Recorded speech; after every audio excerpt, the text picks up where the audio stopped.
Hey everybody, and welcome back to my vlog. What is a vlog? A vlog is a video blog. So it's just kind of relaxed, casual, and we're going to talk about stuff that I want. Or I guess we could put this one on Embroidery News Network. Newsflash!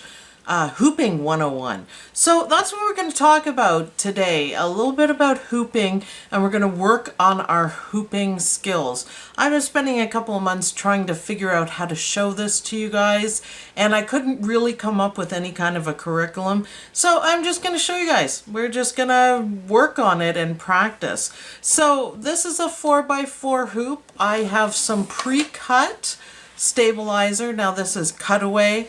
Very strong cutaway, and it's pre-cut, so it's kind of convenient if you're doing a lot of shirts. This is the way to go. So nice and thick, and just a regular 4x4 hoop for Ragnar, which is my brother, entrepreneur pro. So the first thing I want to talk about is size. Size does matter. If you have a design, which this is a creative Kiwi design coaster, by the way, we did it on a live, that you want to make sure that your design fits in the smallest hoop possible. And there's a lot of reasons for that. So this one fits nicely in the 4x4. We have a little bit extra, but really when you see the actual radius, so the embroidery doesn't go right to the edge, so you have to get out your little template for that. If you were doing it in this size, now look at the difference. Let me move my 4x4. Look at the difference in there. Look at the difference. Now, there's a lot around, there's a lot everywhere. Even without the template, you can see that this is a little bit too small. So a couple things happen when you do this. The first thing is you're wasting a whole bunch of stabilizer. This uses a lot less. But look, see that it's just a square, and look that you'd have to use twice that. So already I can tell you that you're wasting too much. So that's the first thing. The second thing is the larger you have it, you see this is pulling on the center when it's stitching out. So say if you hooped a shirt and you were stitching this size on it, all of this is going to be easier to pull, all of it, because it's looser and it's not tucked in tight enough. So if you're stitching up here on a bigger thing and it fits in, that's perfect. But so you're going to get it pulling, and aside from wasting stabilizer, it's going to pull more. You're going to have issues with that. Out of registration is one of them. You know, things like that. It's going to make a big difference when you have it in a smaller hoop like this. Now it fits better. We're not wasting any stabilizer at all. And it's going to pull less because it's closer and tighter. So it's a lot easier. So that's one of the first rules of hooping, is put it in the smallest size hoop that you can. Make sure it fits. I don't recommend resizing anything. Okay, so we have that. Rule number one, hoop it in the smallest hoop possible and hoop everything. Of course, when we made this, it's different. It's a different technique and everything. I'm talking about doing shirts and doing different things like that. Project files are done differently, so we're not talking about that, just to be clear.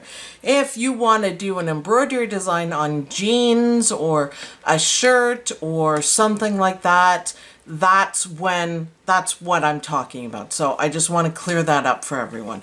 So the smallest hoop possible, and we understand why.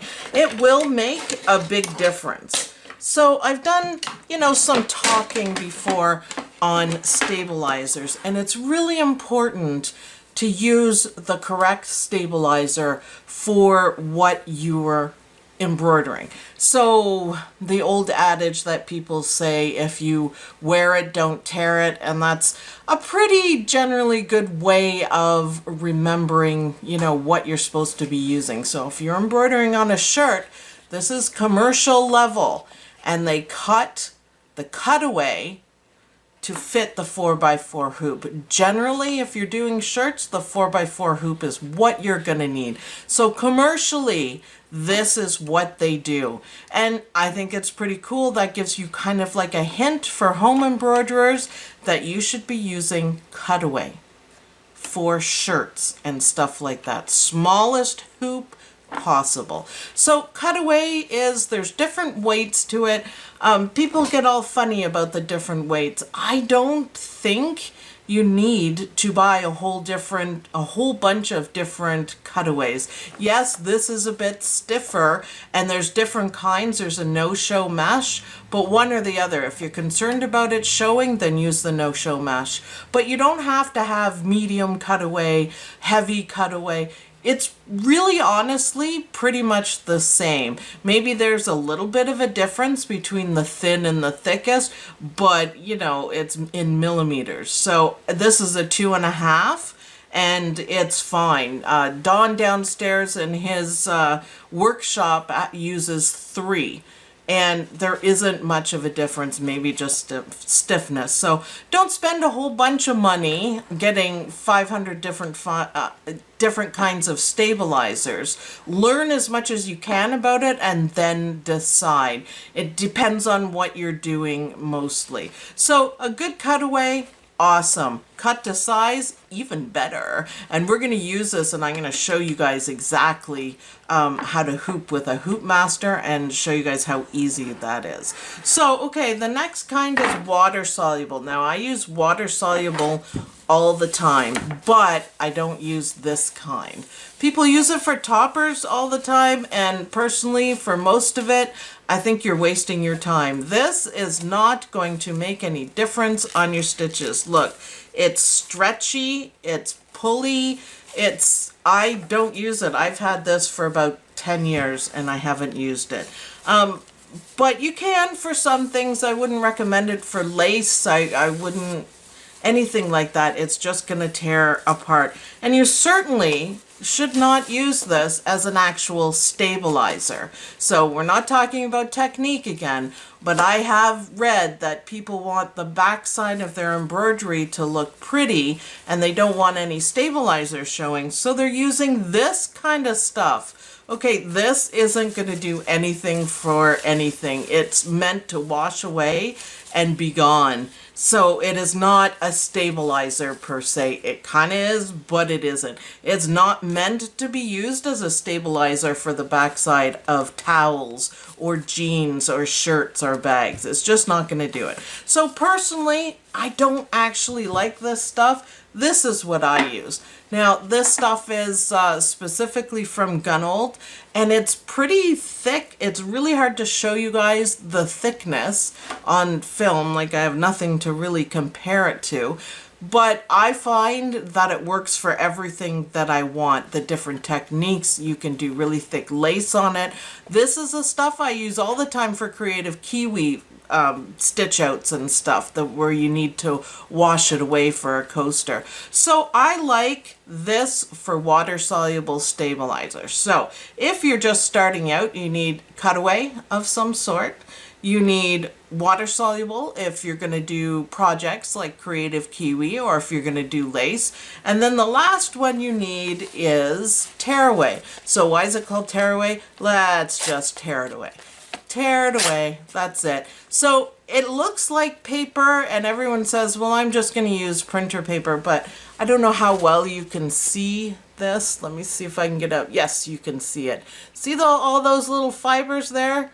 That's what makes it different than paper. It feels like paper, it may look like paper, you could write on it, but all these fibers are completely different. All of these fibers here, and it's meant for embroidery.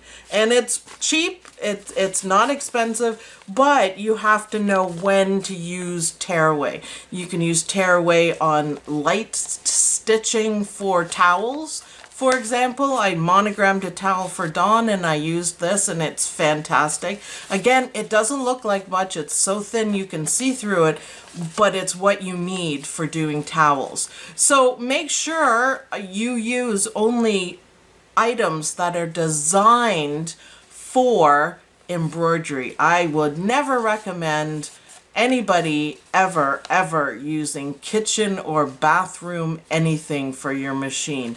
You spend a lot of money. Even the cheap machines are expensive.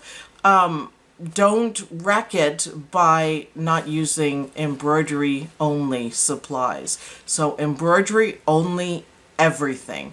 So if you have wash away and if you have cutaway of any level and a little bit of tearaway, you should be able to embroider just about anything. Now, they do have a whole bunch of variations, like I said, the no-show mesh, which I do use. It is handy for a few things, and there's different stick and stuff like that. I don't use any of those except for maybe for fast frames.